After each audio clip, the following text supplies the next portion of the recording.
Bonjour, bienvenue dans une nouvelle vidéo. Je vais vous faire en gros mon point lecture de novembre parce que il n'est jamais trop tard pour le faire, même si nous sommes déjà tard dans le mois de décembre. J'ai commencé mes lectures du mois de novembre par terminer L'Arbre d'Halloween. Alors, ça sera peut-être un peu une redite parce que du coup, j'ai fait une espèce de challenge pour voir si je pouvais lire 1 heure par jour pendant un mois.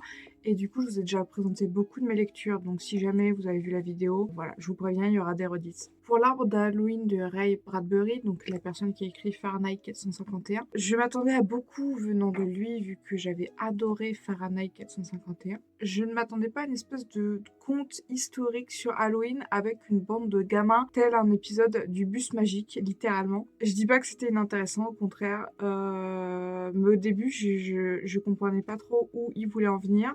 Et non, prenez-le vraiment comme un conte un peu éducatif qui retrace l'histoire d'Halloween sur plusieurs siècles, mais fantastique, attention, ils vont revoir l'histoire d'Halloween à travers les époques. C'était sympa, j'avoue que ça ne sera pas le livre qui m'aura marqué plus que ça cette année, mais il y a quand même un passage qui m'a fait tirer une larme et j'ai quand même rigolé, et on sent que Ray Bradbury s'amuse beaucoup avec les mots, et il y a certains dialogues qui sont très rigolos, la façon de parler de certains personnages, je pense à Monsuère qui est du coup le guide des enfants à travers leurs péripéties.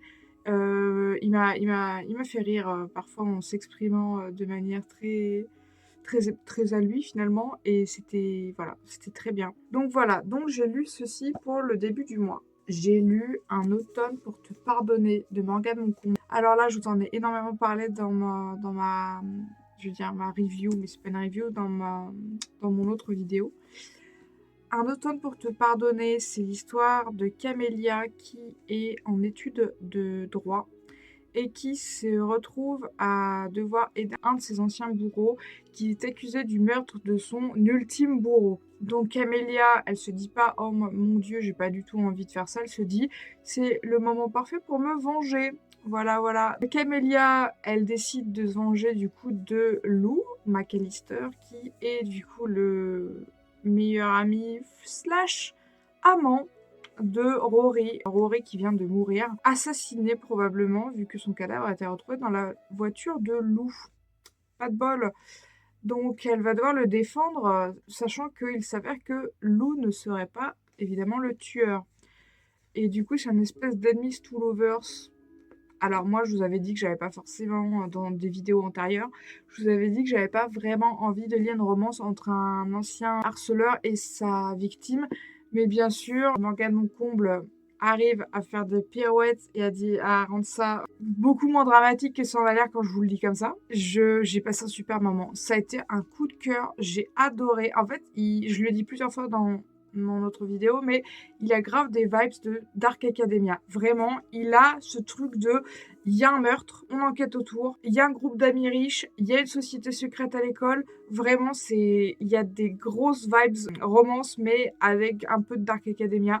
Et bah, c'était parfait pour l'automne, j'ai adoré, c'était absolument le meilleur moment pour le lire. Je n'ai absolument rien lu d'autre de ma palle d'automne, à part ce livre. Je crois qu'il me reste genre un jour ou deux si je veux vraiment lire des livres de ma palle d'automne en automne. Mais là, on va bientôt passer en hiver, donc bon après, j'ai pas vraiment de palle de Noël. J'ai mis 4 livres dans ma palle de Noël parce que enfin de Noël, ma palle hivernale, parce que je suis beaucoup moins inspirée en hiver, parce que j'aime pas trop la romance, je sais que attention, chacun ses goûts, vous avez le droit d'adorer ça. Je ne suis pas une fan de romance de Noël. Vous pouvez mettre un roman qui se passe en hiver où il y a de la neige, ça ne me dérange pas. Genre, je vais vous parler d'un roman juste après. Il se passe, je crois, en février-mars, et il y a pas mal de neige. Genre, les fêtes viennent de passer, ils disent qu'il y a encore les décos de Noël, les sapins et tout. Mais il n'y avait pas cette ambiance trop Noël, donc ça ne m'a pas dérangé. Mais les romances où ça ne tourne que autour de Noël, c'est pas trop mon truc. Et là, non mais attendez, je fais une petite aparté si vous le permettez. J'ai fait une terrible erreur, je crois. Mais une terrible erreur, on va voir où ça va me mener. J'ai acheté sur ma liseuse, j'ai kidnappé un mafieux pour Noël. Je viens de vous dire il y a 30 secondes que j'aimais pas les romances de Noël. Alors, je vous explique. J'ai jamais trop lu de dark romance. Ma première dark romance, bah, je vais vous la présenter tout à l'heure, et elle n'est pas vendue vraiment comme dark romance. Elle est vendue comme dark rom-com, donc c'est pas exactement pareil. Et elle est vraiment pas aussi problématique. Enfin, C'est vachement édulcoré. Je vous en dirai plus tout à l'heure. Et du coup, je n'ai jamais lu de dark romance avec des mafieux. Je sais que c'est un classique, mais je n'en ai jamais lu. Et j'ai décidé, moi qui ne suis pas une adepte de la dark romance, qui ne suis pas une adepte des romances de Noël, j'ai kidnappé un mafieux pour Noël. Donc je me suis dit, mais c'est quoi ton problème? C'est comme si j'avais pris un plat composé que de trucs que j'aime pas et je vais peut-être me plaindre ou pas, je ne sais pas, je n'ai lu que 5 chapitres, calmons-nous, que bah c'est pas bon. Oui, si tu prends 2 trucs que t'aimes pas et que tu les combines, en général, ça marche pas trop, quoi. À vrai dire, pour l'instant, j'ai kidnappé un mafieux pour Noël. Je trouve ça cliché et rigolo, mais je pense que c'est le but de ce livre. Ce livre est fait pour se foutre de la gueule des romances avec des mafieux. On va conclure là pour un mafieux pour Noël, je vous en parlerai dans mon prochain bilan lecture. Je reviens sur Un automne pour te pardonner, ça a été un coup de cœur, c'était trop bien. Vraiment, il y a eu des twists, de rebondissements. En plus, je sais pas vous, mais quand il y a des enquêtes, vous commencez vous aussi à cogiter, vous commencez à vous demander qui ça pourrait être, pourquoi il aurait fait ça et tout. Et je commençais à tenir un truc. Donc je tire un peu le fil en me disant ouais ça pourrait être ça et tout. Et là le bouquin, il y a toute la pelote de lettres qui me tombe dessus, qui me dit non en fait c'était ça, ça, ça, ça, ça. J'étais là waouh. Donc j'ai eu un peu d'instinct sur certains trucs, mais il y en a d'autres, j'avais pas du tout vu venir certains événements et c'était super. Du coup vu que j'ai trop aimé Un automne pour te pardonner, j'ai succombé. Oui, c'était ça le jeu de mots. J'ai succombé, lol, à Un printemps pour te succomber. Ce qui s'est passé, c'est que je ne l'avais même pas dans ma bibliothèque. Je suis allée l'acheter pour le lire, pour vous dire à quel point j'étais trop impatiente. Et là, si vous connaissez Season, vous allez me dire, mais ce n'est pas le tome 2? Non. Il s'avère que je me suis battu les couilles du fait de les lire dans l'ordre, parce que il arrive un truc à Nolia à la fin du tome pour te pardonner, qui a fait que j'étais en mode, mais en fait, je veux l'histoire de Nolia. En plus, c'est du fake marrying. Attends, comment on dit mariage en... On dit marry, ouais. Marry You de Bruno Mars, je sais plus. Ouais, voilà, ils vont se marier pour un fake. Donc, c'est même plus, c'est le level au-dessus du fake dating, et j'adore. Donc, j'aime beaucoup le fake dating. Donc là, je me suis dit, non, mais il faut trop que je le lise. Encore une fois, Morgane Moncomble, elle est très juste dans sa plume. C'était trop bien. J'ai adoré l'histoire. J'avais envie de trucider de mes mains Enzo. Là, putain, il est insupportable. Donc, pour vous faire le résumé, Nolia, elle est fleuriste. Et en fait, elle roule pas trop sur l'or. Elle a une petite fille et en fait là c'est trop critique sa situation pour ne pas demander de l'aide à ses parents. Parents qui sont blindés.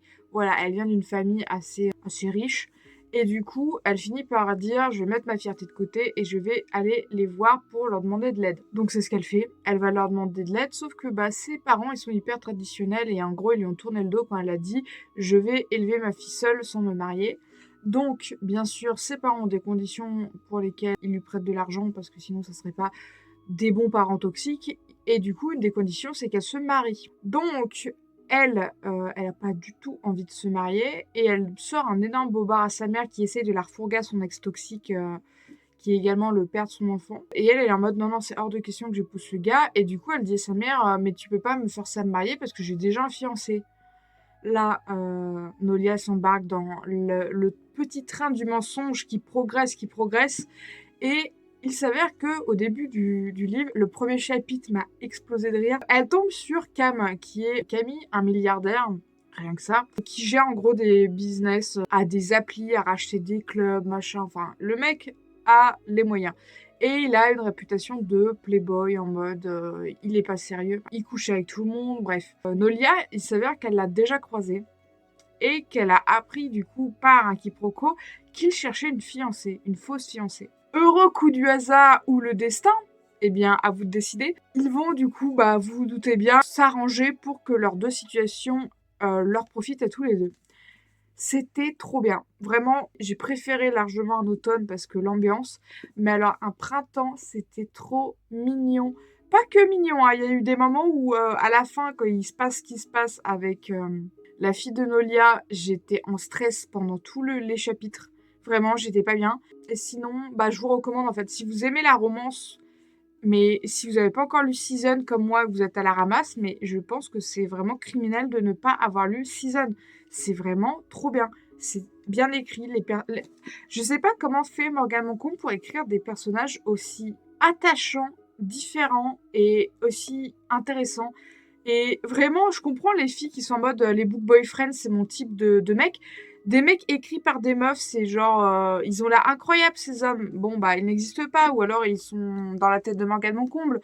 Et puis voilà, basta. Le dernier livre que j'ai lu le mois dernier, je l'ai lu sur liseuse. C'était Lights Out, derrière le masque, du coup, de Mavessa Allen. C'est sorti récemment. Je pense que si vous avez TikTok, vous avez dû voir des choses passer parce que j'ai cru comprendre que là, ça commençait à être un phénomène sur les réseaux. Personnellement, je suis tombée dessus avant qu'il sorte en français. Enfin, il faisait la pub, quoi. Et je me suis dit, oh, ça a l'air intriguant. Je vais le lire. Alors que franchement, au début, ça partait mal, hein. Donc, on va suivre Josh et Ali. Ali, elle est infirmière aux urgences et sa vie, elle est à 2000 à l'heure. Et Josh, lui, c'est un gars un peu en ermite 2.0. Il sort plus vraiment de chez lui. Josh, il est complètement traumatisé par son histoire familiale parce qu'il s'avère que son père, c'était un tueur en série et que Netflix a fait un reportage sur lui récemment. Et pour son plus grand malheur, il ressemble vachement à son père. Du coup, il sort plus beaucoup de chez lui et il est hyper un peu paranoïaque. Son coloc, c'est aussi son meilleur ami depuis toujours, donc il le connaît depuis bien avant les histoires avec son père. Il a toujours été là pour lui, tout ça. Et en fait, son coloc, il s'avère que il connaît Ali parce que bah, c'est son ancien plan cul. Et il s'avère que Josh, il a déjà croisé une fois Ali chez lui et qu'il était en mode waouh, mais cette meuf est trop belle. Il était vraiment un peu sous le charme, mais il était en mode ok, c'est le plan cul de mon pote. Il s'avère qu'il a un chouïa stalké Ali sur les réseaux sociaux. Il a aussi, du coup, cette espèce d'habitude de toujours vouloir savoir où est Josh et tout. En fait, on comprend qu'il est un peu trauma et qu'il a, pour se rassurer, ce besoin un peu de stalker les gens qu'il aime, mais c'est un peu plus de la... Il fait plutôt ça parce qu'il a peur qu'il leur arrive quelque chose que parce que c'est un psychopathe. Donc, il a ce côté... je sais pas comment vous l'expliquer autrement, mais ils arrivent à nous le vendre en mode oh le gentil stalker, oh le stalker mignon, oh là là. Alors que non, stalker les gens, c'est pas mignon, peu importe les conditions. Mais le livre est très bien écrit pour vous faire croire que c'est trop mignon. Alors que pas tant, pas tant. Sauf que, je vais pas vous mentir, ce livre a aussi été un coup de cœur. Je ne comprends pas ce qui s'est passé là au mois de novembre, mais beaucoup trop de bonnes lectures, mais j'adore, hein, mais vraiment, j'étais très, très agréablement surprise de mes lectures. Je pose Light Out, je vous mettrai une image de la couverture du livre à droite ou à gauche. Ce qui va se passer, c'est que, je vais vous faire un peu plus loin dans le résumé de ce qui se passe. Ali, elle a un peu un kink, c'est les mecs masqués. C'est les tish traps, je crois. Ce sont des vidéos, vous en avez peut-être déjà vu passer sur les réseaux sociaux, où c'est des mecs qui se mettent en scène, ils sont masqués, ils sont torse nu, souvent ils ont le ghost face de Scream, ils ont un couteau, un faux couteau et du faux sang sur eux, et c'est un peu une mise en scène pour que ça soit sexy. Ali, elle a un peu un kink des gens masqués, et en gros, elle envoie un message à son plan cul pour lui dire hey, tu voudrais pas qu'on fasse ça et tout, en envoyant un screen du compte qu'elle suit sur les réseaux, qu'elle aime trop, elle est trop fan de ce compte et tout. Le gars lui dit ah, tu te rappelles que j'existe? Non mais meuf, ça fait 2 mois que tu m'as pas contacté, je préfère te le dire, c'est mort là, j'ai pas trop envie de renouer quoi.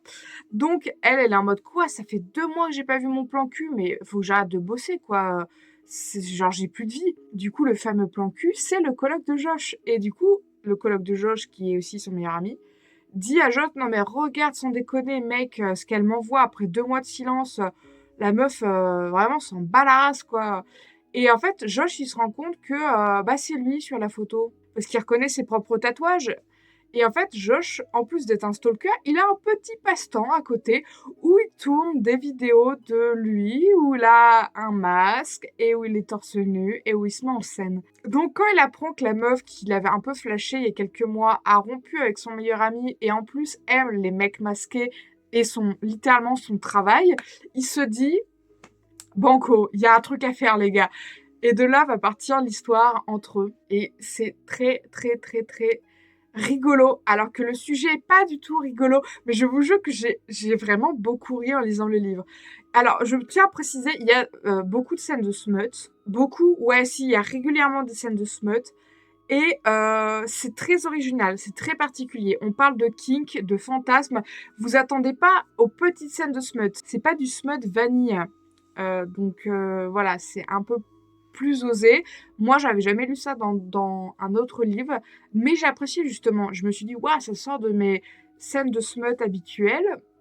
C'est cool de voir autre chose dans les relations sexuelles. C'est pas du tout un truc cliché ou classique, c'est vraiment un délire, mais j'ai adoré personnellement. Voilà. Alors oui, c'est ça que je vous disais tout à l'heure. Lights Out, c'est vraiment vendu comme une dark rom-com. Et vous savez que la rom-com, c'est quand même quelque chose de léger, d'appréciable, de regardable, je veux dire, en famille. Ne lisez pas en famille Lights Out. Non, non, non, non. Mais vous voyez ce que je veux dire? Genre la rom-com, la comédie romantique, c'est un genre très précis. Genre, vous allez mal, vous êtes un peu déprimé, vous vous dites, bon, je vais regarder une petite rom-com, même si je sais que je l'aurais oublié dans 2 jours, bah, ça me fera du bien. Et bah, ce livre, c'est ça. C'est pas de la dark romance en mode, il y a de la séquestration, il y a... Non. Genre, tout le monde est plus ou moins... Je dis plus ou moins pour... Si vous avez lu le livre, vous comprendrez. Mais les 2 personnages principaux, Ali et lui, ils ont une relation. Il lui fait pas de mal, concrètement. Josh, il veut pas faire peur à Ali, même si en même temps, il a besoin pour un peu son rôle de lui faire peur. Il y a jamais rien. Genre, il lui dit clairement, si tu veux qu'on arrête, tu me le dis, machin. On comprend que il y a un flirt avec la peur, mais il y a jamais vraiment de réel danger. Donc c'est très cool parce que du coup, vous vous dites pas oh là là, c'est horrible, mais en même temps, ça me plaît. Genre, non, non, il n'y a pas de question de ça. Il y a du consentement, le consentement est respecté, donc c'est quand même très agréable à lire. Lights Out, c'est une dark rom-com, donc c'est un sous-genre de la dark romance.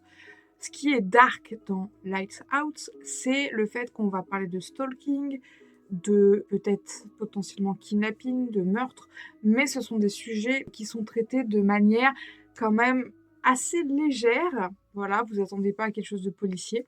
Je vais dire que le livre est coupé en 2 grosses parties et la deuxième partie, moi je l'ai bien aimé parce que ça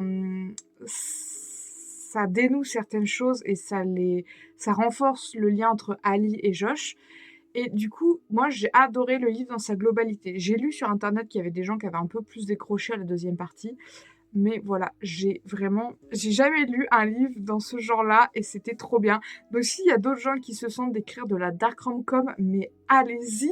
Genre, c'est littéralement dark et en même temps, ça dépasse pas les limites. C'était trop bien. Et du coup, l'autrice dont je vous ai parlé tout à l'heure, Madame Allen, je sais plus son prénom, Navessa Allen, elle a écrit une trilogie.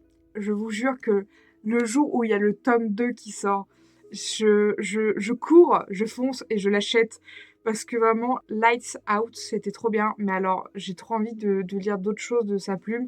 C'est le dernier roman que j'ai lu en novembre.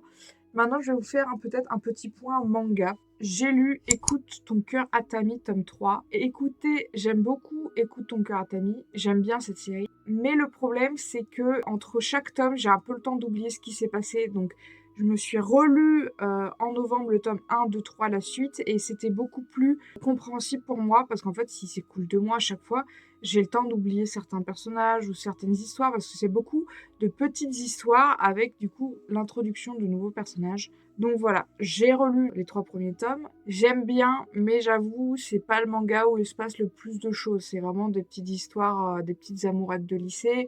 C'est assez léger en fait et j'aime bien. Mais voilà, j'avoue que le tome 3 ne m'a pas transcendé. Voilà, on va suivre Atami toujours dans ce que je vous ai dit, hein, ses crushs, tout ça, des histoires, il va se rapprocher de certaines personnes. On va aussi commencer à suivre les crushs d'un ami à lui. C'est assez cool. Et j'aime bien aussi parce que dans ce manga, il a un peu plusieurs amis. Il a un camarade de classe avec qui il s'entend bien. Mais il y a surtout le fait qu'il est ami avec des gens plus vieux que lui. Et du coup, on sent que ça intimide pas mal ses autres camarades. Et je sais pas, j'ai bien aimé le fait que, bah ouais, des fois, t'as des amis au lycée ou au collège, bah ils sont plus vieux que toi ou ils sont plus jeunes que toi. Vous n'êtes pas toujours dans la même classe. Et ça, je l'ai pas beaucoup vu dans d'autres mangas.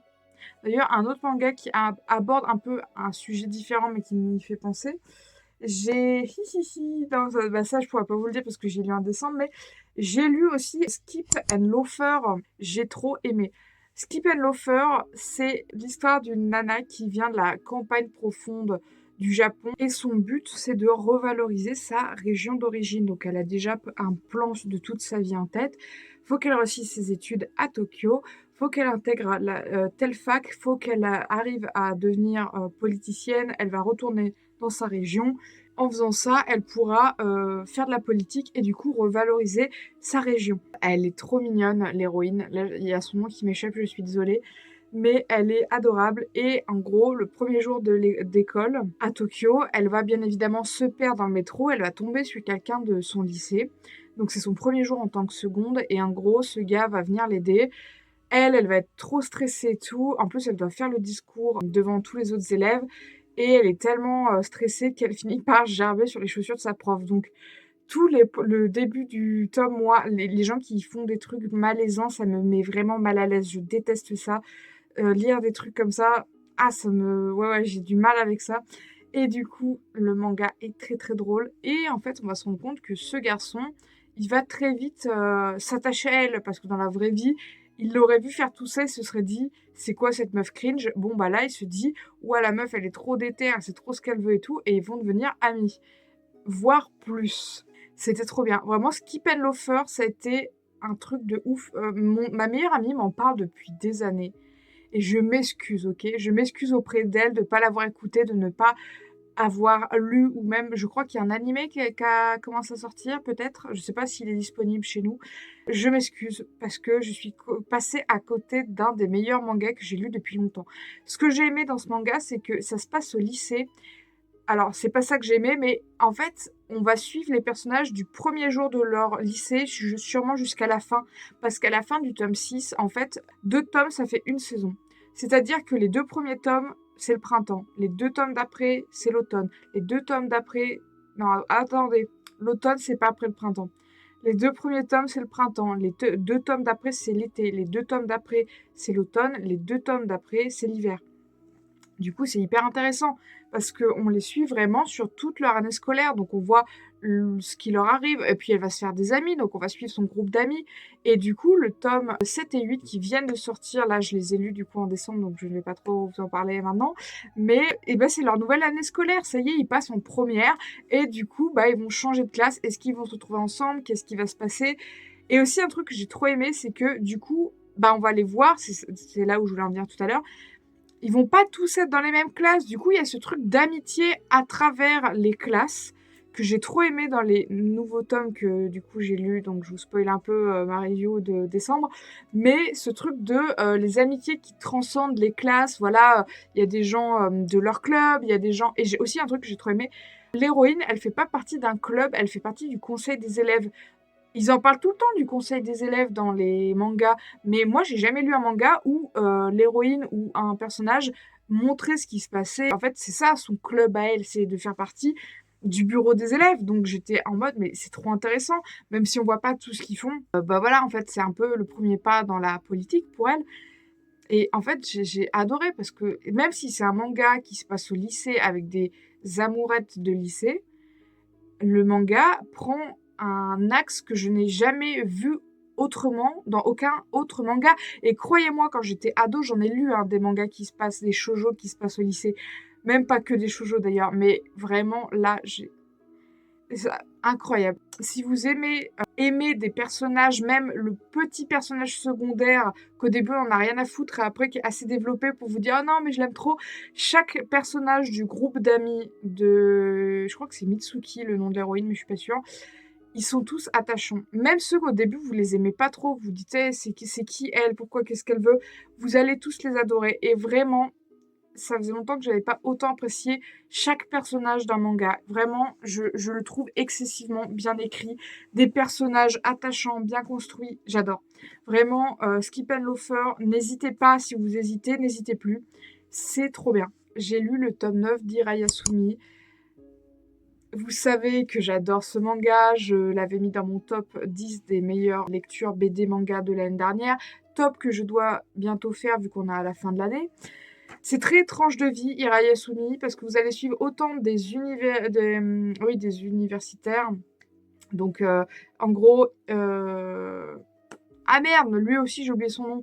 On va suivre un cousin et une cousine qui cohabitent ensemble. Elle est en études d'art à la fac et lui, il a des petits boulots, ouais, dans la vie. Et en fait, ça va graviter autour d'eux, de leurs amis et d'événements. Et pareil, ça vous prend pas la tête, c'est mignon, c'est Hirayasumi, je vous jure, c'est du bonheur en barre. Il se passe des choses quand même, mais rien de... Vous attendez pas à de la bagarre, à ce que c'est, il y a des risques mondiaux, faut sauver le monde. Non, Hirayasumi, c'est de la tranche de vie.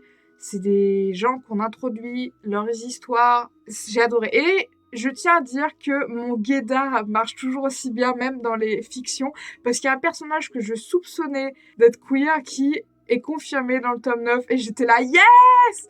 Voilà, c'est ça qui manquait!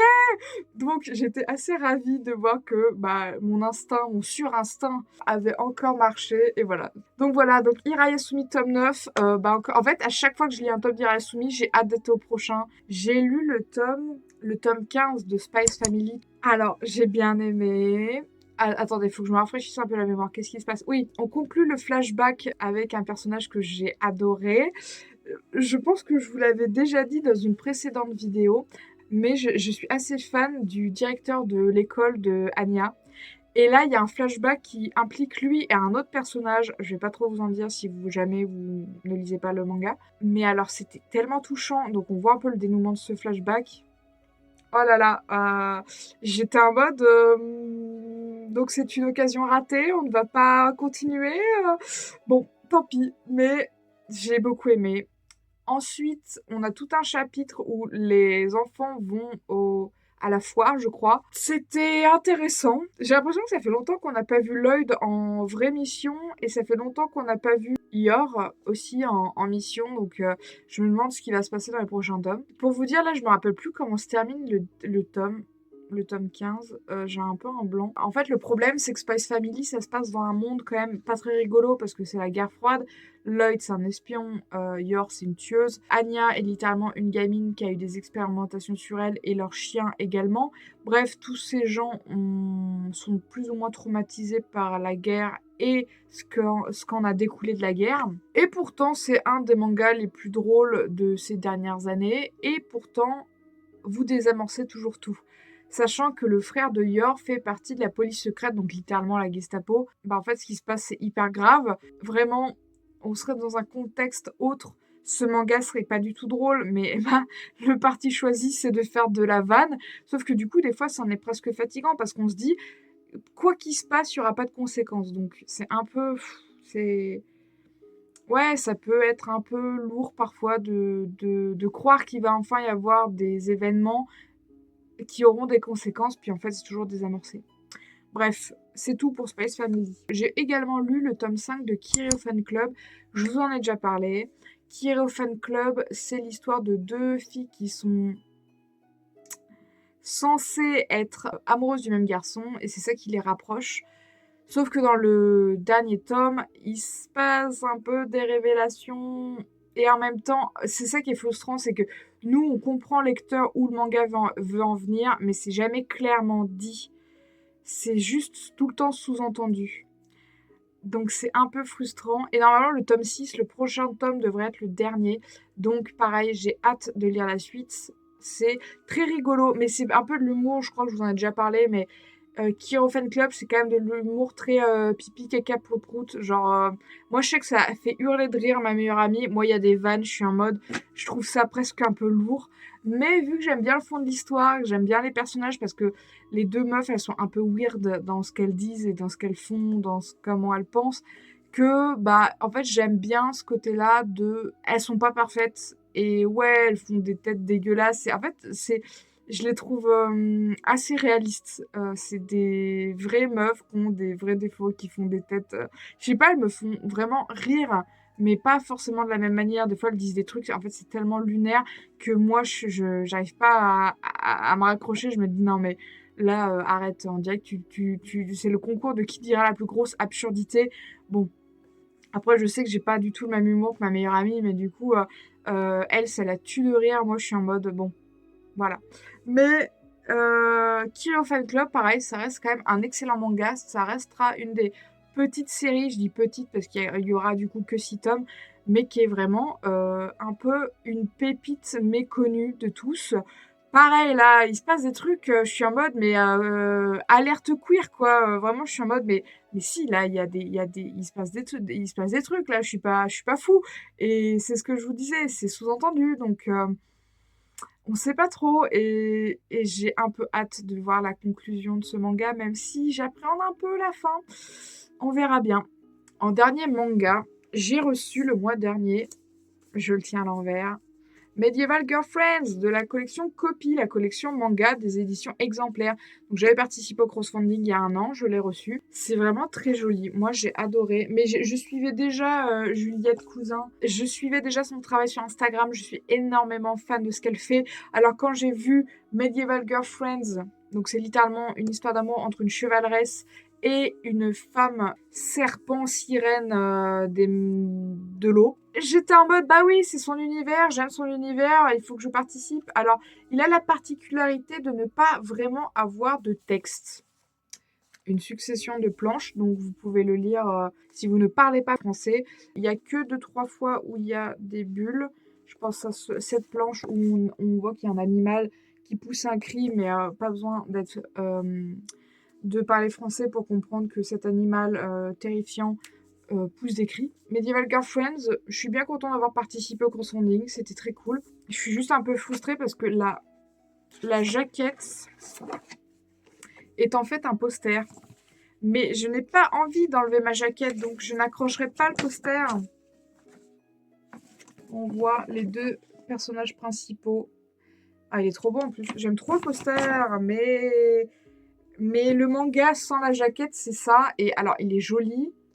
Mais je suis en mode, j'aime trop la jaquette. Donc en fait, le poster, bah, je m'assois dessus. Hein. Qu'est-ce que vous voulez que je vous dise? D'ailleurs, en parlant de crowdfunding, Bobby Pills, donc si vous connaissez, ce sont les personnes qui ont fait Pipoudou, sont en train de faire une campagne participative pour leur film Jim Queen, qui est un film, leur premier long métrage d'animation.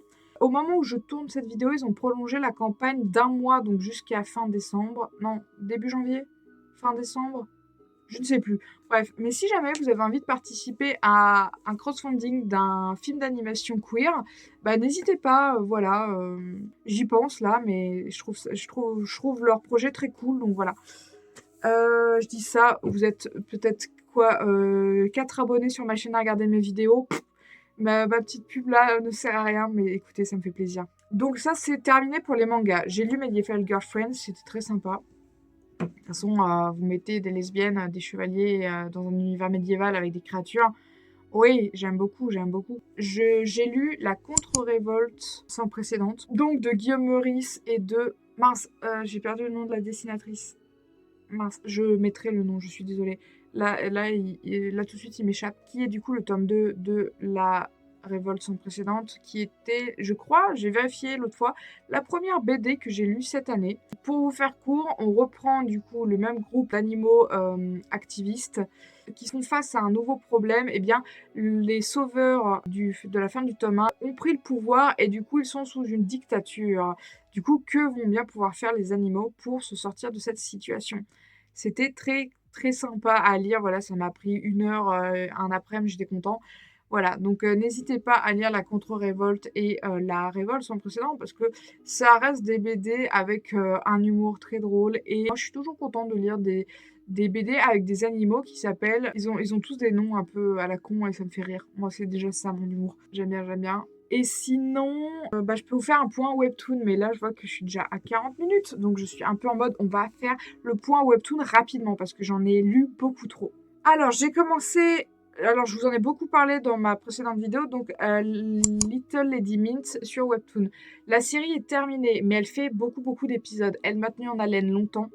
C'est l'histoire d'une jeune fille qui est orpheline et maltraitée et il s'avère qu'elle se fait adopter par un jeune seigneur, Julius, oui je dis pas de bêtises c'est Julius qui décide de la prendre comme pupille. On va suivre Mint de ses 15 ans, non 16 ans, Je crois qu'elle a 16 ans, mais elle a l'air d'en avoir 10. Elle a un problème de croissance. Jusqu'à, je crois, à la fin de l'histoire, elle doit en avoir 27. Donc on va à la suite de ses 16, 17, non, 16, 18, 20, 23 et 27, je crois, ou 25, 27, je ne sais plus. Bref, mais on va la voir grandir et évoluer. Donc ça se passe sur des années, donc vous avez le temps de vous attacher aux personnages secondaires, à tout le monde. Donc pareil, j'ai adoré ce webtoon parce que chaque personnage, j'avais trop peur qu'il leur arrive quelque chose. Et en fait, Julius, son tuteur, il est plus ou moins en conflit avec l'impératrice. Et en gros, c'est son ennemi juré. C'est assez compliqué parce que Mint, elle va devenir amie avec le fils de j'allais dire l'empereur, mais en fait, l'impératrice, son genre n'est pas vraiment important dans l'histoire. Donc si je dis l'impératrice ou l'empereur, on s'en fout, c'est la même personne. Le problème, c'est que Mint, elle va voir un peu 3 prétendants dans le livre. Elle va voir Julian, qui est son amie d'enfance, qu'elle a sauvé plus ou moins je vais pas dire de l'esclavage, mais en gros, c'était le serviteur d'une sale poufiasse de la cour. Après, il y aura du coup le fils de l'empereur avec qui elle fait un peu du fake dating à un moment, mais c'est très rapide. Et enfin, j'ai pas trop kiffé, mais il y a Julian avec qui en fait elle n'a que 7 ans d'écart. Et bah, il y a un truc entre eux. Et à la fois, des fois, il y avait des scènes, j'ai adoré. Et autant pour moi, j'étais en mode, mais en fait, c'est son père, c'est sa famille. J'ai pas envie qu'elle termine avec lui. Et moi, j'ai eu l'impression, tout le webtoon, que l'auteur ou l'autrice ou le groupe de personnes qui a fait ce webtoon nous poussait à comprendre qu'elle choisirait forcément Julius parce que justement il y a ce syndrome du sauveur en mode oui mais c'est son sauveur, il l'a sorti de la misère, gna gna gna. Et j'étais là, oui mais ça peut aussi être juste genre son père adoptif, genre c'est pas obligé qu'il y ait une romance, genre c'est bizarre. Donc, c'est le seul point noir de cette série, sachant que moi j'étais Team Julian, j'étais là le meilleur ami d'enfance. En plus, à la fin, on apprend qu'il a un passé torturé, j'étais là, quoi?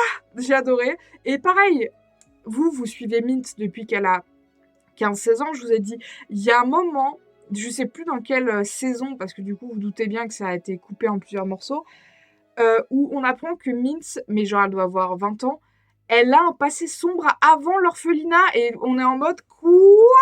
On sait qu'il y a il y a un délire de secte avec des pouvoirs, mais ça a un impact sur elle plus jeune et on l'apprend tellement tard, je vous jure, je l'ai un peu vécu alors comme une trahison dans le sens où ce personnage, je croyais la connaître depuis genre, je vais dire 200 épisodes et j'apprends encore des trucs sur elle qu'elle nous a cachés alors qu'on a son point de vue. J'étais mais outrée en mode mais tu m'as caché ça pendant aussi longtemps que what? Donc j'ai adoré ce webtoon comme j'ai rarement aimé un webtoon, mais ce que je n'ai pas apprécié, c'est qu'à la fin du webtoon, elle ne choisit personne. Je vous ai dit qu'elle avait des prétendants. Bon, elle les laisse en plan. La vie continue, quoi. Pas le time d'avoir des histoires d'amour, faut croire. Et ce qui m'a rendu fou, c'est qu'à la fin, c'est marqué que c'est pas terminé, qu'il y aura des épisodes bonus.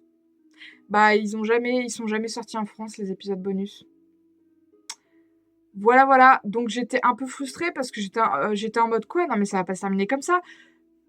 Et en fait, si. Donc c'est le seul truc qui m'a fait hurler littéralement de frustration. C'est que c'est une super série, mais la fin est naze. Voilà. Ensuite, j'ai lu La Servante secrète. J'ai pas été giga fan, même si j'ai bien aimé l'histoire. En fait, on va suivre une jeune fille qui est moche. Elle est maltraitée par sa famille, tout ça. Et il s'avère que un jour, il y a un mec qui débarque et qui lui dit j'aimerais que vous bossiez pour moi et tout. Et en gros, voilà, elle doit servir un noble. Sauf que ce noble a perdu la vue. Il a perdu la vue, sauf que seul problème, depuis qu'il est aveugle, il arrête de s'alimenter, il est devenu exécrable, genre impossible de lui parler, genre il balance des objets à la tête des gens. Genre le gars est devenu un espèce d'ermite qui prend plus de douche, qui est enfermé dans sa chambre et tout. Donc elle doit le servir. Sauf que vu qu'il est aveugle, il y a ce truc de, vu qu'elle est moche, elle est en mode, bah au moins il me voit pas, donc c'est cool. Et en gros, il va s'établir une relation entre cette servante et ce noble, et elle va même être présentée à ses amis, les autres nobles. Et en gros, elle va un peu l'aider à reprendre goût à la vie, alors que bah c'est pas parce qu'il est aveugle que sa vie se termine. Donc j'ai bien aimé ce côté-là du webtoon. La fin de la saison est terminée, il n'y a pas encore la suite, mais on sent déjà où va aller la saison 2 et attention, je vous vois venir et j'aime pas trop beaucoup ce que vous êtes en train de faire. C'était quand même très divertissant, j'ai quand même aimé, genre il y a eu des rebondissements, il y a un personnage que j'aimais bien, j'ai cru qu'il allait y passer, genre vraiment j'étais en mode oh, non pas toi. Donc ça reste quand même un bon webtoon, mais il m'a pas marqué tant que ça. Après, j'ai lu Le mariage forcé de la reine et du paladin. C'est pareil, une série terminée en 30 épisodes. Là, on est plutôt sur une histoire d'amour un peu toxique parce que les limites du consentement sont floues. Des fois, on ne sait pas trop. C'est assez explicite, mais on voit pas tout. Genre, c'est pas gigasmut. Genre, il y a des épisodes entiers où vous voyez tout ce qui se passe. Non. On comprend qu'ils font des trucs, mais voilà. C'est l'histoire d'une jeune princesse qui est encore une fois malmenée par sa famille. Et il s'avère que pour prendre le pouvoir, elle décide de buter son frère, son demi-frère, pour prendre le pouvoir et de aussi sûrement éliminer le reste de sa famille parce que ce sont des sales connards qui l'ont maltraitée. Et elle fait tout ça pour une autre raison, c'est que elle était amoureuse d'un jeune homme ecclésiastique et il s'avère qu'il a disparu il y a plusieurs années et elle est en mode maintenant que je suis reine, je fais ce que je veux, donc elle veut retrouver ce gars et elle l'épouse. Sauf que du coup, il y a un quiproquo de ils se sont rencontrés quand ils étaient jeunes et ils étaient amoureux, mais lui, un jour, il a disparu, donc elle est persuadée qu'il l'a abandonné. Et lui, à l'inverse, en fait, on comprend plus tard qu'il y a eu un quiproquo et en fait, il savait pas qui elle était vraiment. Donc lui aussi, il l'a cherché, mais il la trouvait pas parce que en fait, il ne savait pas qui elle était. Donc ils se retrouvent, mais elle a des grosses rancœurs contre lui et lui, il comprend pas trop ce qui se passe parce que elle lui explique pas et elle ne le laisse pas s'expliquer. Donc niveau communication et tout, et consentement, on était un peu dans le flou. C'était un peu... Voilà, c'est pas pareil, c'est pas le meilleur webtoon que j'ai lu. Je sais pas trop si je vous le recommande. Régalez-vous, je vous en ai parlé. Régalez-vous, c'était une pépite. Cette série aussi est terminée. En gros, on va suivre une nana qui, vous savez, c'est un isekai, donc elle s'est réincarnée dans un autre univers. C'était à mourir de rire. En gros, la meuf, elle s'est réincarnée dans le bouquin qu'elle lisait avant de mourir. Elle est en gros bâtarde du roi, donc c'est une princesse mais illégitime. Et son père, en gros, il l'a foutue dans un palais un peu à l'abandon pour qu'elle grandisse. Mais elle s'en fout parce qu'elle sait que son personnage n'est pas important dans le livre. Donc elle s'est fixé un objectif. Elle s'est dit, moi, ce que je veux, c'est me régaler un max dans cette vie-là. Donc, on comprend que l'héroïne, elle est coréenne parce qu'elle fait que des plats coréens. Et en fait, elle adore cuisiner, elle adore bouffer, elle adore ça. Donc, c'est son délire. Et en gros, un jour, il y a des gens qui débarquent dans son château qui disent « c'est vous la princesse, suivez-nous !» Et elle est en mode « ah bon ?» Et en fait, c'est parce que l'empire d'à côté a décidé d'attaquer le royaume. Et il récupère tous les membres de la famille royale et il les balance devant le général qui a été envoyé par l'empereur pour récupérer la princesse. Mais pas elle, sa sœur qui doit devenir la régente. Parce qu'en fait, on comprend que l'empereur était amoureux. Enfin, il semblerait qu'il était intéressé par la princesse, régente. Et elle lui a gentiment fait comprendre qu'elle n'était pas intéressée. Et comme tout homme parfaitement équilibré, il a préféré détruire son royaume, tuer sa famille et l'emmener de force plutôt que de dire « Ok, c'est pas grave ». Donc, on suit notre héroïne, Luana, c'était son prénom, qui du coup débarque devant la famille royale, donc personne ne sait qui c'est, donc ils lui disent non mais vous devrez pas rester là madame, parce qu'en fait là c'est la famille royale, et elle est là, ah si, non mais je suis princesse, non mais laissez tomber, donc là tout le monde bug en mode, attends quoi?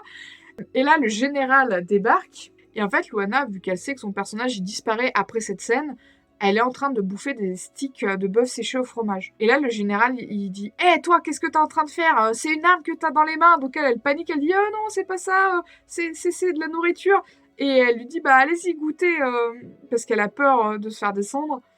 Et il le mange.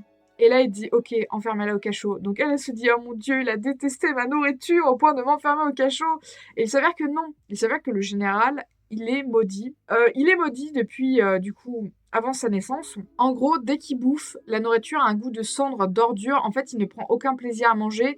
Pour lui, c'est vraiment une corvée, il déteste ça. Du coup, en fait, quand il a bouffé son stick à la viande, il s'est dit que ce serait un énième truc et en fait, il a senti le goût du fromage, de la viande.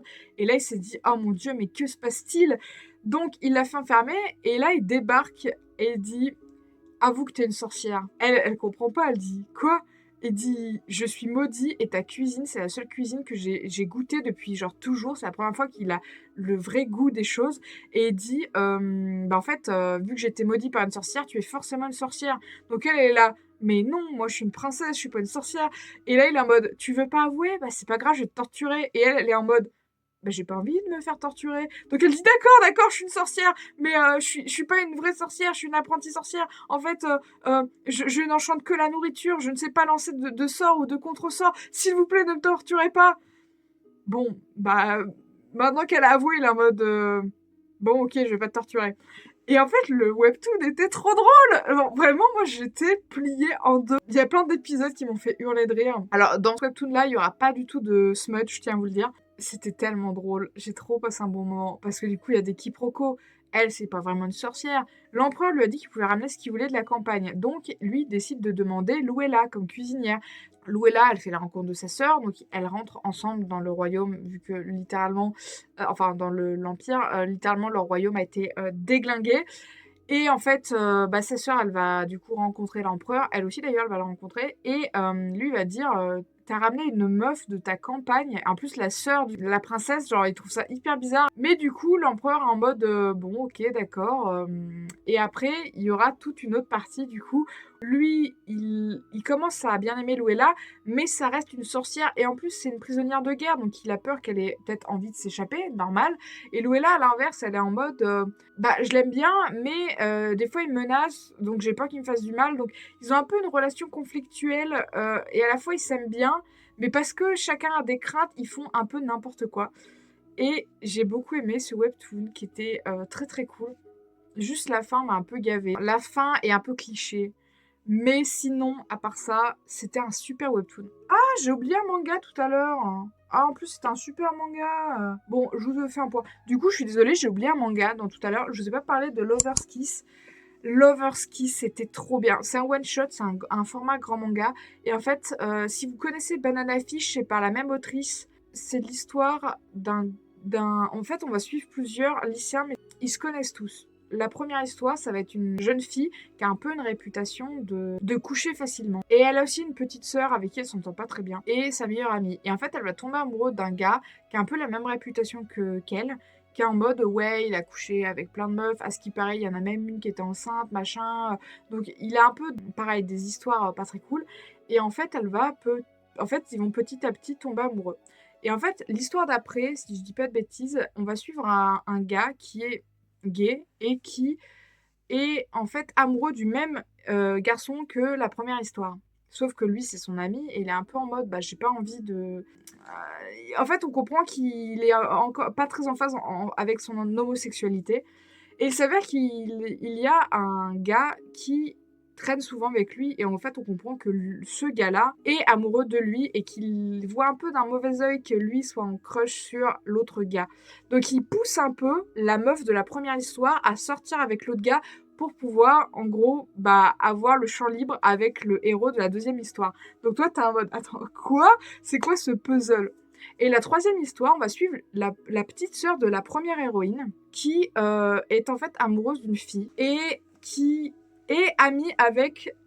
Oh là, c'est compliqué à expliquer. Elle est amie avec l'autre gars homosexuel qui veut pousser, bah, du coup, sa sœur à sortir avec le gars de la première histoire. Et en fait, toutes ces histoires forment une seule et même grande histoire. Et du coup, on va développer 6 personnages. Ce manga était trop bien écrit. Il était super, mais qu'est-ce que c'était triste. Genre, la fin m'a fait tellement mal au cœur. C'était terrible. C'est un des meilleurs mangas que j'ai lu cette année. Vraiment, Lover's Kiss, c'était incroyable. Faut le lire, hein. C'est vraiment une pépite. Vraiment, je ne pourrais pas mieux vous le décrire. C'était très brouillon, j'espère que vous avez suivi l'histoire. Mais en fait, c'est tellement complexe que c'est dur à expliquer. Et en fait, c'est un grand puzzle, ce manga. Et à la fin, on a toute la toile, tout le puzzle qui est terminé. Et on se dit, waouh, mais qu'est-ce que je viens de lire, quoi. Et c'était trop bien. J'ai adoré. Donc voilà, je vous recommande très fortement Lover's Kiss, même si je vous ai fait le pire synopsis de l'histoire. Voilà, du coup je reviens au webtoon. Comment cacher le fils de l'empereur? Pareil, c'est un webtoon terminé, mais il fait genre... Ouais, il doit faire 200 épisodes aussi, il est très très long. Comment cacher le fils de l'empereur? On va suivre une jeune femme qui s'avère être l'ancienne impératrice. En fait, elle a été fiancée très jeune à l'empereur, ils se sont mariés, sauf que, manque de bol, le lendemain de leur mariage, donc ils ont eu le temps de passer leur nuit de noces ensemble, wink wink, vous avez compris, enfin l'empereur, donc le père de son mari, meurt. L'empereur meurt, donc son mari devient empereur à son tour. Et là, la première chose qu'il fait quand elle apprend que son père meurt, c'est qu'il dit « on annule le mariage. Je ne vous aime pas », alors qu'ils sont fiancés depuis genre qu'ils ont 10 ans, ils se connaissent et tout. Et il lui dit je veux divorcer, barrez-vous quoi. Donc elle, il lui brise le cœur, mais elle est en mode si c'est ce qu'il veut, s'il m'aime pas, je vais pas le forcer à rester avec moi, donc ok. Sauf que son père à elle, quand il apprend ça, il est en mode bah non meuf, tu vas rester avec l'empereur, et elle dit bah non, je vais respecter son choix. Du coup, non seulement elle a été impératrice un jour, elle a été reniée de son mariage, mais son père la fout dehors. Pas cool. 6 ans plus tard, on retrouve l'héroïne, dont je suis désolée, le nom m'échappe là tout de suite. Qu'est-ce qu'elle devient finalement, notre héroïne? Il s'avère qu'elle est tombée enceinte. Et qu'elle élève son petit garçon, qui est le portrait craché de l'empereur. Les mêmes cheveux, les mêmes yeux, le même mec, littéralement, en petit garçon. Donc, Théor, lui, je sais pas pourquoi je me rappelle de son prénom, Théor est adorable. Genre vraiment, c'est l'enfant des webtoons, t'as envie de lui caresser les cheveux en mode « Oh mais t'es trop mignon mon petit !» Vraiment, c'était mon personnage préféré. Le gamin, c'était mon personnage préféré. Théor, bon, il sait pas vraiment c'est qui son père et il vit avec sa mère et il est plutôt content. Sauf qu'un jour, il y a littéralement l'armée qui débarque et qui réclame sa mère. Et sa mère, elle veut pas que les gens comprennent que c'est le fils de l'empereur. Du coup, elle lui fait boire une potion qui fait que ses yeux changent de couleur. Et je vous explique, dans la lignée de l'empereur, il est brun aux yeux rouges, genre littéralement, voilà. Et t'as forcément les pupilles rouges si tu es descendant de cette lignée, bref, voilà. Donc là, il a les yeux bleus, son petit garçon. Donc, elle est convoquée au palais et elle se retrouve face à son ex-mari qu'elle n'a pas revu depuis 6 ans. Ce qui se passe, c'est que l'empereur, il est en mode je vous cherchais. Et elle est en mode ça tombe bien parce que je voulais pas que vous me trouviez. Bref, il y a quand même, je trouve, il y a un peu quand même de tension, même s'ils se le disent pas, il y a ce truc de ouais, on n'aurait pas dû se revoir, mais bon, on est là. Et elle, du coup, elle lui demande, elle lui dit mais pourquoi vous m'avez convoqué en fait, votre seigneurie finalement. Et il lui dit en fait ma grand-mère, donc l'impératrice douairière, est décédée il y a quelque temps et il s'avère que je dois hériter littéralement de toute une partie du sud du pays. Il y a un énorme palais qui compte beaucoup pour lui parce que je crois qu'il a grandi là-bas. Et en gros, elle a dit dans son testament que s'il voulait récupérer cette terre, ce palais, tout ça, fallait l'autorisation de l'impératrice, en fait son ex-femme, donc elle. Donc lui, ça arrange pas ses affaires parce qu'il était en mode comment ça En plus, il s'entend très bien avec sa grand-mère, donc lui, c'était un peu mémé, qu'est-ce que tu me fais là? Qu'est-ce que tu me fais chier même après ma mort? Je croyais que tu m'aimais, mémé. Oui, c'était bizarre comme phrase. Ce qui se passe, c'est que elle est en mode ah ouais, vous voulez le récupérer. D'accord, mais ça sera pas sans condition. Et en gros, elle lui demande qu'il lui foute la paix une fois que ça sera fait et tout. Mais lui, il veut à tout prix qu'elle aille à la capitale avec lui pour pouvoir, je crois elle doit signer un papier, ou je sais plus exactement, mais il faut qu'elle l'accompagne quelque part. Et elle est en mode, mais jamais de ma vie, je ne mets un orteil dans la capitale, vous êtes un malade, vous. Alors lui, il comprend pas, il dit, pourquoi vous voulez pas aller à la capitale? Elle lui dit, mais enfin, votre seigneurie, je suis humiliée, rejetée de la bonne société, de l'Empire. Genre, elle est en mode, ce que vous avez fait, je crois que vous vous rendez pas compte des conséquences de... Genre, elle est en mode, je suis une honte pour ma famille, pour les nobles, je suis la honte de l'Empire, finalement. Bon, peut-être que, ouais, il y avait pas trop réfléchi, effectivement. Bien sûr, au bout d'un moment, il lui demande, c'est qui le garçon avec vous? Et en fait, ce qu'elle fait, c'est que elle avait un peu préparé le coup il y a toujours ce truc de un jour ça arrivera. Et en gros, elle a un jeu avec son fils où il doit mettre en scène le fait que c'est son neveu et pas sa mère. Donc des fois, il l'appelle Tantine. Et en fait, elle fait croire que du coup, le frère de sa mère, donc son oncle, qui est mort il y a quelques temps, avait un bâtard et qu'en gros, elle élève ce bâtard. Pas très fun de faire passer son propre fils pour son neveu gros bâtard. Et du coup, pardon, je me fais rire. Et du coup, pendant longtemps, il y a ce truc de c'est pas son fils, c'est pas son fils. Et bref, je vais m'arrêter là pour l'histoire, mais sachez qu'il y a 10 000 péripéties et que leur plus gros problème dans ce webtoon, c'est le père de la meuf. Son père, non mais c'est un malade. Il essaie de les buter au moins tous les 3 slides. Il est insupportable. En fait, son père, il est prêt à tout pour avoir le pouvoir. Et le mec, s'il a pas un plan B, il aura un plan C. S'il a pas un plan C, il aura un plan D. S'il a pas un plan D, il aura un plan E. Et si le plan E marche pas, on revient au plan A, B, C. Genre vraiment, c'est un truc de ouf comment c'est un malade mental. Et j'ai beaucoup aimé ce webtoon. Vraiment, il était très cool. J'ai beaucoup aimé. Et du coup, les révélations. Oh là là, c'était vraiment très bien. J'ai vraiment beaucoup aimé. J'ai commencé à peu près en même temps. J'ai élevé une bête. Je l'ai un peu abandonnée. Là, ça fait au moins 3 semaines que je l'ai pas lu. J'ai élevé une bête. C'est l'histoire pareille d'une fille. Bah, un peu pareil que Régalez-vous, mais sans le côté réincarnation. Elle est noble. C'est une bâtarde et en gros, elle est maltraitée, elle bosse dans une auberge, elle est maltraitée par les gérants et un jour, en fait, quand elle doit avoir, pas 10 ans, il y a l'armée qui débarque, qui la récupère et il s'avère qu'elle est fille de l'empereur. Bon, bah, c'est aussi une bâtarde. En fait, son père la récupère et elle vit au royaume. Sauf que du coup, elle a un demi-petit frère, une demi-sœur et ce sont des sales gosses puissance 1000 et en fait il la traite trop mal tout ça et en fait elle va tomber sur une espèce de petit chat un peu chelou et ça veut dire que c'est une espèce de divinité du coin, c'est une panthère sacrée, un truc comme ça et en fait cette panthère a la faculté de se transformer en panthère mais aussi en homme et en fait ça va devenir son meilleur ami, je crois qu'il s'appelle Amon, un truc comme ça lui. Amon et elle ils vont grandir ensemble tout ça et on va les retrouver ils ont peut-être 17-18 ans, ils sont quasiment adultes, bah chacun va se rendre compte qu'ils ont des sentiments l'un pour l'autre. Et le plus grand ennemi de ce webtoon, ce n'est pas l'empereur qui a l'air au début d'être un sale con qui crée de la compétition entre ses enfants pour savoir qui sera empereur ou impératrice. L'empereur finit par devenir un peu moins un sale con et en fait c'est sa sœur. J'ai perdu son nom. Mais alors, elle, pour le pouvoir et pour la haine et pour l'amour de son père, elle est prête à tout. Et ce personnage est terrifiant. Voilà. Et du coup, bah, là où j'en suis, elle essaie de. En fait, là où j'en suis, l'héroïne va réussir à un peu faire un traité de paix avec les panthères sacrées qui sont un peu en conflit avec les humains depuis longtemps.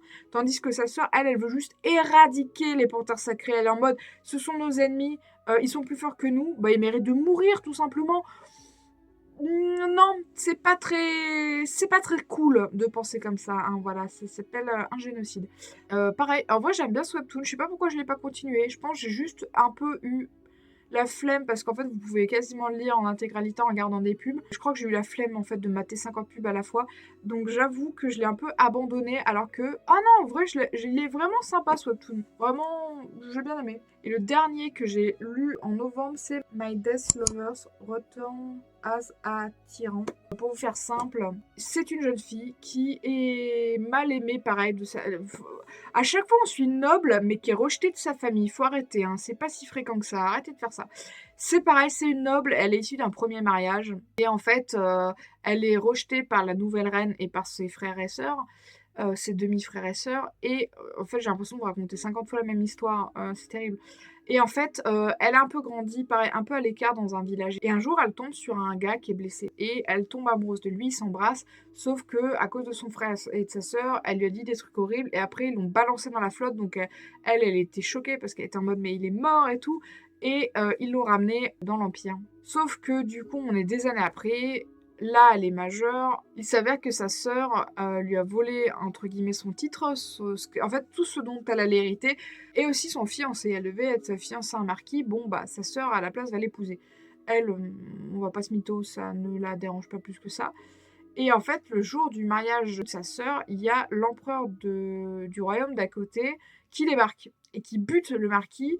Et suite à un quiproquo, il se passe des trucs, bref. Et elle se retrouve à devenir concubine de l'empereur. Donc elle comprend pas trop ce qui se passe, elle est en mode mais qu'est-ce que... Et il s'avère que le jeune garçon qu'elle avait sauvé il y a quelques années, qu'elle a cru qui était mort à cause de son frère et sa sœur, eh bien, était un des rescapés. L'oncle et la tante du gars l'avaient chassé et avaient essayé de le tuer pour prendre le pouvoir. Et lui, il est revenu en force, il les a déglingués et il a repris son titre. Du coup, maintenant qu'il est empereur, il est un peu en mode bah, j'aimerais bien récupérer la nana dont je suis amoureux, mais il y a un truc de je vous ai dit la dernière fois qu'ils sont vus, elle lui a dit des horreurs parce que son frère et sa sœur l'ont obligée. Donc en fait, il y a plutôt une envie de se venger qui se crée. Et en fait, elle capte pas tout de suite que c'est lui parce qu'il met un peu en scène certaines choses et tout. Alors là, si vous voulez du smut, c'est un webtoon, littéralement pornographique à ce stade-là. Il ken tout le temps, un truc de ouf. Il est assez court aussi, je crois qu'il fait 30 épisodes aussi. Il y a des quiproquos, mais vu que le webtoon est assez court, ça va pas vous tenir en haleine. Genre les quiproquos sont assez vite résolus, même s'il y a des nouveaux quiproquos, des machins et tout. Je sais pas si je vous le recommande. À la fois, j'ai bien aimé et à la fois, il y a des trucs, j'étais là: non, j'aime pas trop, non, vous en dire. Voilà, c'est le dernier webtoon que j'ai lu, mais j'ai pas été plus convaincue que ça. Voilà, donc là, c'est à peu près tout ce que j'ai lu en novembre. J'espère que je vous ai donné des envies de lecture, qu'il y a des choses qui vous ont intéressé. J'espère que vous avez fait de bonnes lectures récemment. Puis moi, je vous dis, eh bien, à l'année prochaine, probablement. Ou peut-être pas. Peut-être qu'il y aura la vidéo de mes meilleures lectures de 2025 entre-temps. Je ne sais pas, je n'ai pas planifié les sorties de mes vidéos.